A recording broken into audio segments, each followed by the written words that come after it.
This training video is titled Stressful Job, Laugh More by Carl Torsbins, former deputy warden and trainer. There are various jobs out there that make top of the list of being most stressful.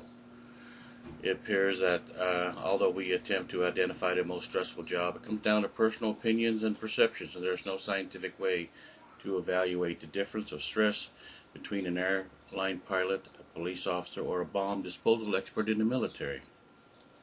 Thus, we come up with our own conclusions and decide that if there is also a concept, there are the least most stressful jobs out there, and again, the opinions that of those who answer the questions online web polls that attempt to find out which job should be on top of the list. Since this article is focused on law enforcement and correctional professionals, it would be beneficial to see what elements of the job makes it so stressful.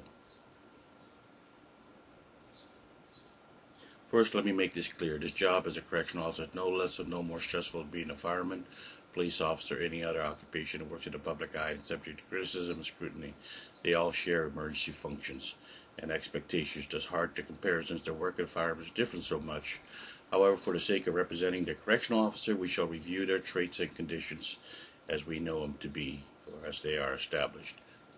Traditionally, blue-collar jobs top the high-stress list. These polls conducted glean the most stressful factors using travel, mobility required, deadlines, uncontrolled time frames, public scrutiny or criticism, competitiveness, or conflict or potential aggression or violence, and of course, whether or not your own life or someone else's life is at risk. Most of all, it takes into consideration levels of training and liability involved.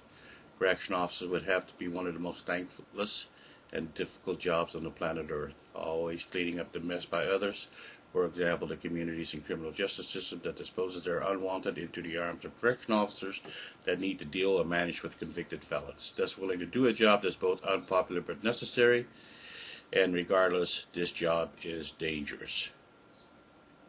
As it can be imagined, many medical experts say some jobs are more likely to make you depressed than others. This includes law enforcement such as prison work. One factor that compounds the stress is the salary paid for such a job. One would think these officers are compensated fairly for the job at hand. That's not the case in many situations.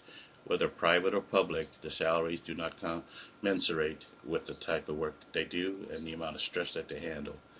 Correctional officers are not that well paid and do the job for the most part for the benefits of the job and eventual retirement benefits. If that's the case, stress will likely be a main factor, and the best way to deal with stress is to laugh it off. First, let me make it perfectly clear. Stress is no joke, but it can be managed through effective stress management that allows you to improve your mind, your health, and your attitude. First step is to accept the fact you've chosen a potentially dangerous occupation. That's the reality in this matter. Second, you must be aware stress can weaken your immune system and may likely be the reason for going to the doctor most of the time, since it has a direct association with the job performed. Eating healthy, exercising, and staying healthy is the key to lower medical problems.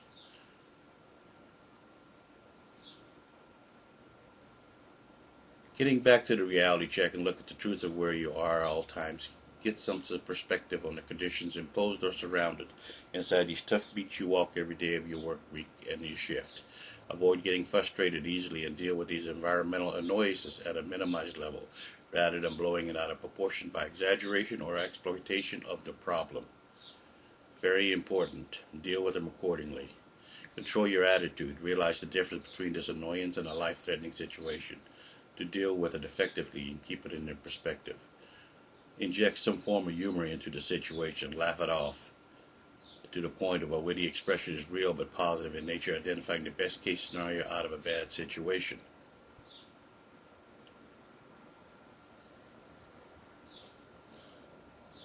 Don't let the incident ruin your ability to see the positivity of the matter, and deal with it accordingly with some sense of humor. Obviously, there are limitations on this matter, and it should be used with discretion. If you are too stressed at the moment, wait a while until you relaxed a bit and then let the humor show. Remember that when you're under stress and when something just went down that caused you to, get that adrenaline rush, remember adrenaline rush has taken over and will control your mind for the moment after a serious incident. Remember, humor should not be used to mock or make a mockery of the events. There's a difference, and you must be aware that conditions that bring humiliation into the matter if your timing or place is inappropriately done.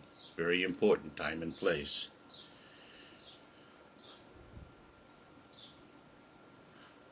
In other words, don't act like a clown if the matter doesn't require the presence of a jester. And although humor is still the best medicine around for dealing with stress, remember the basic rule, time and place, so that you're not caught in an awkward moment when a joke can make the situation worse rather than better for you and those around you. Sometimes all you can do is smile and stop the negativity from reaching your brain, thus combating those mood-altering impacts or effects of stress. Be safe. Thank you.